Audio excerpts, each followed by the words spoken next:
Hi అండి, welcome to my channel Sri trends. పంచదారతో కోడిగుడ్లు పులుసు ఏంటా అని చూస్తున్నారా? వీడియోలోకి వెళ్ళిపోదాం, వచ్చేయండి.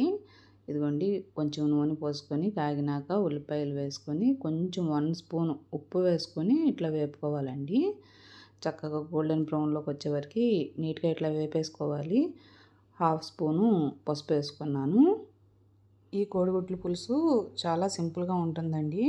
మసాలాలు అవేమీ యాడ్ చేయను. చూడండి, చాలా సింపుల్గా ఉంటుంది. కారం మీ టేస్ట్కి తగినంత వేసుకోండి.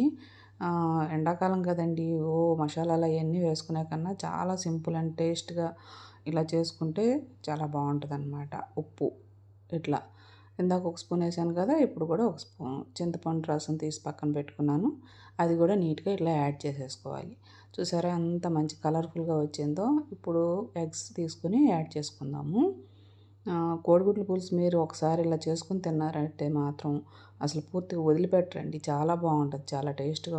ఈ టేస్టీ ఐటెంకి చాలామంది ఫ్యాన్స్ అయితే ఉన్నారండి.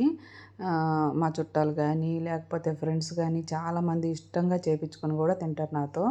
అంత టేస్ట్గా ఉంటుంది అనమాట. ఎందుకంటే సింపుల్ రెసిపీ, ఎవరైనా చేసుకోవచ్చు, ఈజీగా చేసుకోవచ్చు, కానీ చాలా బ్యూటిఫుల్గా ఉంటుంది అనమాట. ఇదిగోండి, పచ్చిమిర్చి అలాగే కరివేపాకు కూడా 2 రెమ్మలు వేసేసుకొని చక్కగా కలియబెట్టుకోవాలి. మంచి ఫ్లేవర్ వస్తుంది.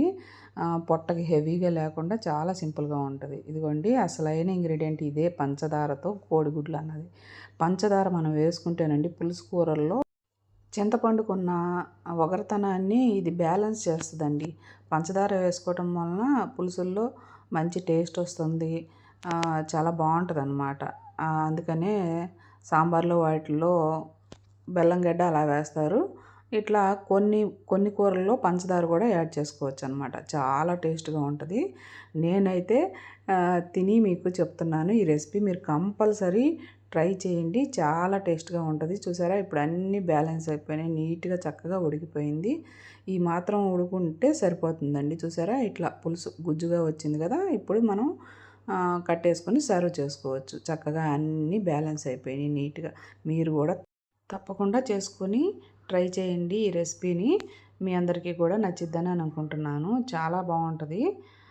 పిల్లలైతే మాత్రం వదిలిపెట్టకుండా ఇంట్రెస్ట్గా తింటారు. గుడ్లు తిన్న వాళ్ళు ఎవరైనా ఉన్నా కూడా చాలా ఇంట్రెస్ట్గానే తింటారు. ఈ ఈ రెసిపీ మీ అందరికి కూడా నచ్చిందనే అనుకుంటున్నానండి. ఇట్లా సర్వింగ్ బౌల్లోకి తీసేసుకొని చక్కగా నీట్గా సర్వ్ చేసుకోవటమే. చాలా కలర్ఫుల్గా ఉంది కదా. ప్లీజ్ లైక్ చేయండి, షేర్ చేయండి, సబ్స్క్రైబ్ చేయండి, మన ఛానల్కి సపోర్ట్ చేయండి. Thank you.